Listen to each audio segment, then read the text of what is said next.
अस्सलाम वालेकुम students. Last time हमने अपना चैप्टर जो था वुड कटर का, वो हमने द क्लेवर वुड कटर जो था वो हमने कंप्लीट कर लिया था। सो ग्रामर जोन भी कर लिया था, है ना। क्वेश्चन स्टेटमेंट वाला कराया था ना हमने। अब नेक्स्ट चैप्टर स्टार्ट करते हैं, चैप्टर 3, जिसका नेम है ऑल हैपन्स एज अल्लाह विल्स।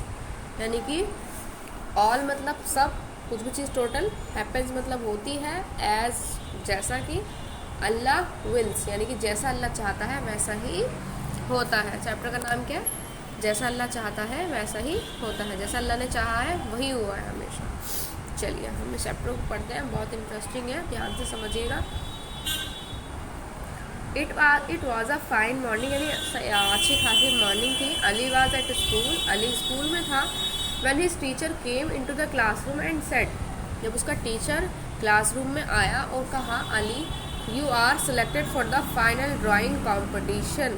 उसने क्या बोला टीचर ने कि अली आप अब सेलेक्ट हो गए हो, जो बहुत सारे कंपटीशन होंगे, लेवल वाइज होते हैं, फिर एंड में हम लोग एकदम फाइनल राउंड में जाते हैं। तो यही बोल रहा है उसका टीचर जो है, वो यही बोल रहे हैं कि जो अब तुम ना सेलेक्ट हो गए हो फाइनल ड्राइंग कंपटीशन के लिए। अली फेल्ट मीन्स होता है फील किया। फील मतलब हम लोग जिस नाव भी फील कर रहे हैं, फील की सेकेंड फॉर्म है फेल्ट। तो Ali felt very happy and all the boys started clapping. Ali को बहुत बहुत बहुत ज़्यादा अच्छा लगा और जितने भी वहाँ पे बॉयज़ थे उन सब ने क्लैपिंग करनी शुरू कर दी इस चीज़ पर। ऑन रीचिंग होम यानी कि घर जाते वक्त, he made loud cries expressing Joy. जब वो घर पे पहुँचा तो उनने बहुत लाउड क्राइज मतलब चिल्लाना, क्राई मीन्स होता है चिल्लाना, बहुत तेज़ की तरह चिल्लाया वो।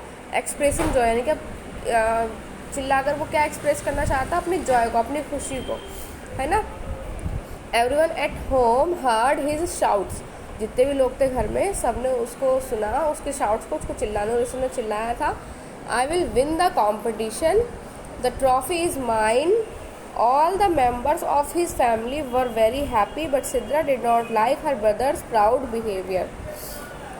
वो क्या बोलता है लड़का, जो बॉय होता है, वो बोलता है कि आई विल विन, मैं जीतूंगा competition, the trophy is mine, trophy किसकी होगी, मेरी होगी।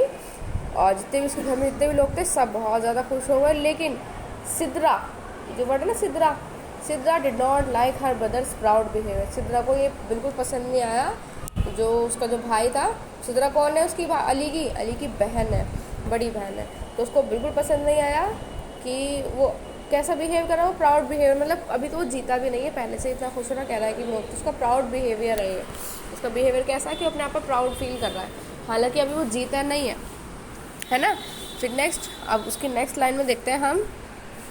इन द इवनिंग में Sidra took Ali to the study and said, evening में सिद्रा ने अली को कहाँ पे लिया, स्टडी के लिए यानी पढ़ने के लिए उसको बिठाया और कहा, I want to tell you a Quranic story, मैं तुम्हें कुरानिक स्टोरी बताना चाहती हूँ। यानी कि जो कुरान में एक स्टोरी बता रखी है, उसमें इन सूरह कैफ में अल्लाह क्या मतलब उसमें बता रखा है, सूरह कैफ में अल्लाह Almighty tales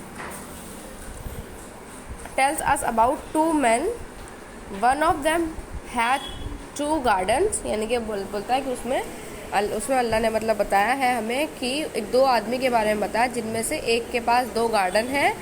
Allah filled both gardens with dates, अल्लाह ने उस पूरे के दोनों गार्डन को किससे फिल किया, डेट्स का मीनिंग पता है ना आपको, खजूर, जो हम खजूर खाते हैं रमज़ानों में भी, वो उससे उन दोनों गार्डन को अल्लाह ने फिल किया। There was a canal between the 2 gardens, उन दोनों के बीच में क्या थी, एक कैनल थी। The owner of the garden spoke to his friends, यानी कि उस गार्डन का जो मालिक था, ऑनर था, उसने अपने फ्रेंड से कहा, बोला, I have more wealth than you, बोलता है वो कि मेरे पास तुमसे ज़्यादा है। You haven't more people under me, और तुम्हारे पास, तुम जितने लोग तुम्हारे पास हैं उनसे ज़्यादा लोग मेरे अंडर में हैं। He went to his garden and showing it to his friends, वो अपने गार्डन में गया और उसको दिखाया एंड कहा, I don't think that this will ever and, वो बोलता है कि मुझे नहीं लगता कि ये कभी ख़त्म भी होंगे, मेरे पास इतने सारे डेट्स हैं, है ना। His friend did not like it and said, उसके फ्रेंड को बिल्कुल पसंद नहीं आया और कहा, वाई, क्यों, when you entered your garden did you not say it is as अल्लाह विल्स, कि जब तुम गार्डन में घुसते हो, तुम एंटर करते हो, क्या तुम कभी नहीं कहते कि एज अल्लाह विल्स, यानी कि अल्लाह ने जो भी चाहता है वही होता है। There is no strength but in अल्लाह, यानी कि अल्लाह के अलावा और कोई भी नहीं है जो इसको ख़त्म कर सकता है या फिर इसको और बढ़ा सकता है ना। उसके बाद नेक्स्ट हमारा यहाँ है कि the owner didn't take it seriously and Allah punished him for his false pride.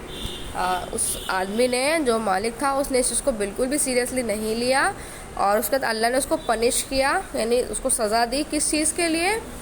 For his false मतलब गलत, और प्राइड मीन्स, प्राइड जो है वो प्राउड की सेकेंड फॉर्म है। प्राउड मीन्स होता है ना अपने ऊपर प्राउड करना, गर्व करना, और अपने ऊपर गर्व किया था तो ये प्राइड हो गया उसके, क्योंकि उन्होंने अपने ऊपर गलत किया था कि ये कभी ख़त्म ही नहीं होगा, मैं तो बहुत अमीर हूँ और बहुत सारा ये है मेरे पास, बहुत ज़्यादा शो ऑफ कर रहा था। वन नाइट, एक रात में ही sent a storm to destroy his gardens, उसने स्टॉर्म भेजी। स्टॉर्म किसे बोलते हैं? पता है आपको स्टॉर्म किसे बोलते हैं? बहुत ज़्यादा आंधी, बहुत जो ऐसे आते हैं ना आंधी, ये सब चीज़ें जो होती हैं इनको हम स्टॉर्म बोलते हैं। भारी बारिश हो जाती है बहुत तेज़ वाली, ये सब चीज़ें स्टॉर्म में होती हैं। तो उसने, अल्लाह ने रात के टाइम वो भेजा, मतलब गार्डन में, उसको गार्डन को पूरा डिस्ट्रॉय करने के लिए, पूरा नष्ट करने के लिए, ख़त्म करने के लिए। देन ही अंडरस्टूड, उसके बाद उसको समझ में आ गया दैट एवरीथिंग लाइज अंडर अल्लाह's पावर, हर चीज़ झूठी है अल्लाह के पावर के बिना, मतलब कुछ भी बोल लो कोई मायने नहीं है उसके, जब तक अल्लाह नहीं चाहेगा वो चीज़ नहीं हो सकती है। इसलिए जो भी हमें चीज़ें मिलती है हमेशा हमें बोलना चाहिए कि जैसा कुछ भी, चाहे हमारा हाथ अच्छा हो चाहे हमारा हाथ गलत हो, हमें बोलना चाहिए जैसा अल्लाह चाहता है वो हमेशा अच्छा ही होता है, अल्लाह हमेशा अच्छे के लिए ही करता है। अब उसे, और कभी भी हमें खुश खुद से नहीं होना चाहिए कि हम ये कर देंगे और वो कर देंगे, नहीं, अल्लाह के ऊपर भरोसा रखो बस। हाँ, नियत रखो अच्छा करने की कि हमें ये करना है, कभी शो ऑफ नहीं करना चाहिए। चलिए, अब इसके जो वर्ड मीनिंग्स हैं ये आपको पता ही, वर्ड मीनिंग कैसे करने होते हैं। ये ब्लैक वाले जो हैं, ये वाले जो वर्ड हैं ये आपको अपनी बुक में लिखने हैं, सॉरी कॉपी में लिखने हैं। और एंड वाले जो ये हिंदी के हैं, ये वाला आपको अपनी कॉपी में, इनके मीनिंग, ये वर्ड है और ये मीनिंग है, ये अपनी कॉपी में करेंगे और सभी बच्चे इन वर्ड मीनिंग्स को याद भी करेंगे। आज के लिए सिर्फ इतना ही है। चैप्टर की आपको 5 टाइम्स रीडिंग करनी है, अच्छे से समझनी है, जिसमें लाइन टू लाइन एक्सप्लेन किया है। आप लोग भी ऐसे ही अच्छे से पढ़ेंगे, इसको समझेंगे और उसके बाद ये वर्ड मीनिंग्स अपनी कॉपी में करेंगे। नेक्स्ट क्लास में हमें अपनी एक्सरसाइज करेंगे, ठीक है।